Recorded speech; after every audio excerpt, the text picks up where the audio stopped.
Assalamualaikum warahmatullahi wabarakatuh. Berjumpa kembali dalam channel YouTube KPP Jambi Pelayangan. Pada kesempatan sore hari ini, kita akan mencoba untuk melihat salah satu aplikasi yang sudah di-launching beberapa waktu lalu oleh DJP. Yang mana aplikasi ini sangat berguna bagi kawan pajak sekalian untuk membuat salah satunya yaitu kode billing. Baik, kita lihat aplikasi ini. Aplikasinya bernama aplikasi M-Pajak. Apa itu aplikasi M-Pajak? Nah, aplikasi ini diluncurkan pada hari Jumat pada tanggal 4 Juni 2021 yang lalu dengan versi mobil situs webpajak.go.id. Jadi dengan M-Pajak ini, wajib pajak akan mendapatkan layanan yang lebih personal, mudah, dan cepat. Jadi aplikasi ini menjadi salah satu program digitalisasi layanan yang dikembangkan oleh DJP. Seperti diketahui, sejak 2019, DJP memperkenalkan inisiatif yaitu 3C atau 3C, yaitu klik, call, counter, yang membagi jenis layanan kepada wajib pajak. Pertama sekali, kawan pajak sekalian harus melakukan unduh di Play Store untuk mendapatkan aplikasi ini. Cari saja atau ketik saja di Google Store atau di Play Store M-Pajak. Maka nanti akan muncul bentuk aplikasi seperti ini. Nah, setelah muncul aplikasi M-Pajak, maka silahkan diklik, kemudian diunduh, dan diinstal. Setelah selesai, maka kita akan masuk ke dalam aplikasi M-Pajak tersebut. Jadi, aplikasi M-Pajak ini adalah layanan yang termasuk dalam model klik yang menjadi kanal baru pelayanan pajak dan mendorong peningkatan kepatuhan perpajakan. Oke.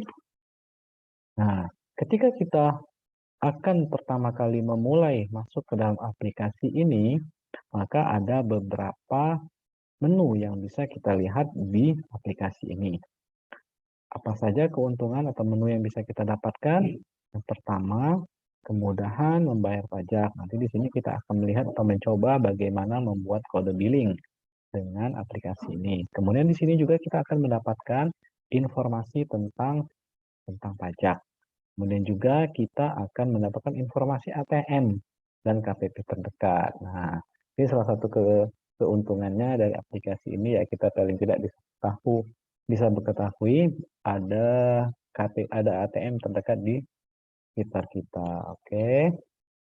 Pertama sekali tentunya kita mengizinkan M-Pajak aplikasi ini mengakses lokasi kita ya, karena kalau kita tidak mengakses ya bagaimana aplikasi ini bisa tahu kita berada di mana. Sehingga nanti akan diinfokan tentang KPP yang terdekat di sekitar kita. Kemudian akan muncul tuh letak lokasi KPP terdekat dengan tempat Anda berada, yang akan muncul dalam aplikasi itu. Selanjutnya, ketika kita akan menggunakan aplikasi, maka kita harus masuk ke dalam menu masuk terlebih dahulu. Di sini kita akan melakukan registrasi. Nah, di sini kita diminta memasukkan NPWP, kemudian kata sandi, masuk. Ini sebagaimana kalau kita sudah pernah masuk ke dalam DJP online. Jadi untuk login aplikasi ini sama dengan web DJP online yang biasa kita lakukan selama ini di web DJP online untuk melakukan pelaporan ataupun pembayaran pajak. Bagi kawan pajak yang belum melakukan registrasi di DJP online, jangan khawatir, ada menu untuk pengguna baru bisa melakukan pendaftaran di sini. Maka kita harus melakukan pendaftaran terlebih dahulu atau melakukan registrasi terlebih dahulu. Dan salah satu syarat utama adalah kita juga harus sudah memiliki EFIN. Apa itu EFIN? Ya, EFIN adalah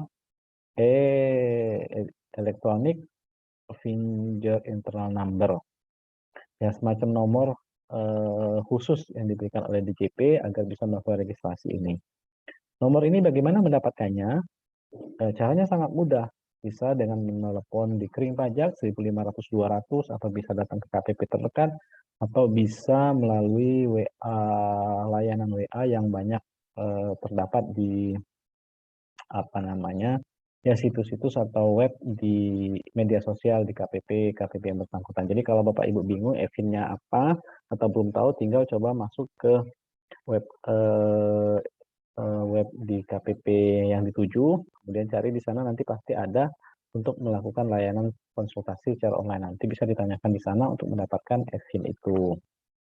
Kemudian setelah kita mendapatkan EVIN, kemudian memasukkan EVIN-nya, maka nanti kita akan melakukan verifikasi. Nanti kita akan melakukan kode verifikasi yang akan dikirim ke email yang sudah didaftarkan di DJP. Kemudian kode verifikasi jika belum terkirim ya kirim ulang ya. Ya mungkin ada gangguan sistem atau gangguan jaringan dan lain sebagainya, kita kirim ulang saja. Tapi biasanya satu kali kita kirim sudah dapat mendapatkan kode verifikasi. Kemudian dari email yang didapat, kita masukkan tuh kode verifikasi ke dalam aplikasi M-Pajak tadi. Jadi ini contohnya ada kode verifikasi 6334, nah masukkan ke dalam aplikasi. Ke dalam aplikasi, kemudian klik verifikasi, kemudian nanti akan muncul keterangan selamat Anda telah berhasil login ke aplikasi M-Pajak. Jadi akan muncul tuh nama kawan pajak sekalian, PWP-nya atau profilnya, dan nanti langsung bisa melakukan pembuatan kode billing melalui aplikasi M-Pajak ini. Nah, di sini ada beberapa menu yang bisa kita lihat. Misalnya salah satunya tentang pelaporan. Jadi ada pemberitahuan tentang tenggang waktu melakukan pelaporan. Di sini misalnya di bulan Juni, tanggal 10 Juni itu setor PPh output untuk masa Mei. Kemudian tanggal 15 Juni setor PPh paling lambat dilakukan untuk bayar sendiri masa Mei. Kemudian untuk pasal 21 tanggal 21 Juni untuk pelaporan dan tanggal 30 Juni untuk pelaporan SPT masa PPN. Jadi di sini kita mengetahui tenggang waktu untuk melakukan administrasi perpajakan kita, mulai dari PPN, PPh pasal 21, PPh yang dibayar sendiri ataupun PPh output. Oke. Kemudian kita juga bisa melihat profil kita, apa saja isi profil kita yang ada di aplikasi M-Pajak ini.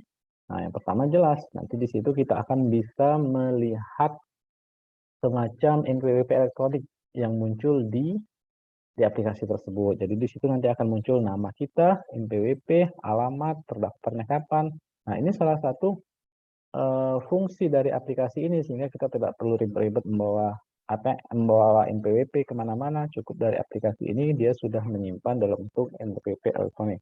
Apakah ini bisa dipakai? Ya tentu saja bisa, karena nomornya sama dengan nomor yang diberikan dalam bentuk kartu.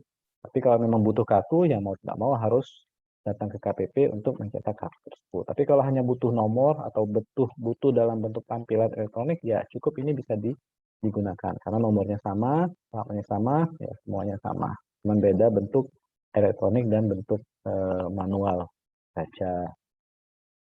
Kemudian kita akan lanjut di salah satu yang paling penting di sini adalah pembuatan e-billing.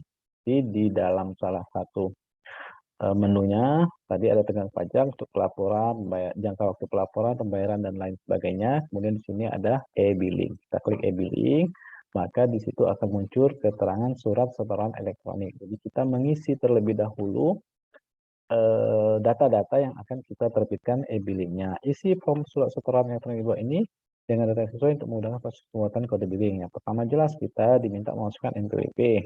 Nah, ketika kita masukkan NPWP, biasanya sudah langsung muncul nama, jadi kita tidak perlu lagi mengetik nama. Nah, apakah bisa ini dipakai untuk NPWP lain? Nah, sejauh ini belum dicoba, tapi mungkin bisa kita gunakan untuk NPWP lain, karena untuk NPWP lain. Karena dia pasti membaca NPWP yang sudah terdata di sini. Kemudian nanti akan ada petunjuk pengisiannya.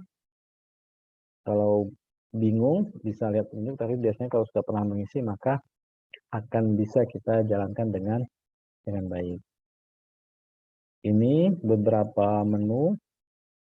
Ketika kita sudah selesai mengisi tadi NPWP, kemudian jenis setoran, jenis pajaknya apa, kemudian lanjut. Kemudian nanti akan muncul ringkasan kode billing yang sudah dibuat. Kemudian dia akan muncul semacam menu untuk mendownload apa yang sudah kita buat tersebut. Setelah kita isi dengan lengkap jenis pajaknya, jenis setoran, masa pajak, tahun pajak, dan seterusnya, maka kita klik di bagian terakhir buat kode billing. Memang ada disclaimer di sini, tanggung jawab isian kode billing ada pada WP yang tercantum di dalamnya. Jadi kalau di sini artinya ya kita bisa membuat kode billing dengan NPWP yang lain. Nah, ketika kode billing sudah dibuat, maka di situ akan muncul semacam penjelasan atau resume tentang kode billingnya, apa kode billingnya, kemudian masa aktif kode billing tersebut. Oke, sampai di sini ya jelas tentang aplikasi banking tadi, mana salah satunya kita bisa melakukan atau membuat kode billing dari aplikasi banking tersebut. Terima kasih kawan pajak sekalian, sampai berjumpa lagi dalam info-info menarik dari KPP Pratama Jambi Pelayangan. Assalamualaikum warahmatullahi wabarakatuh.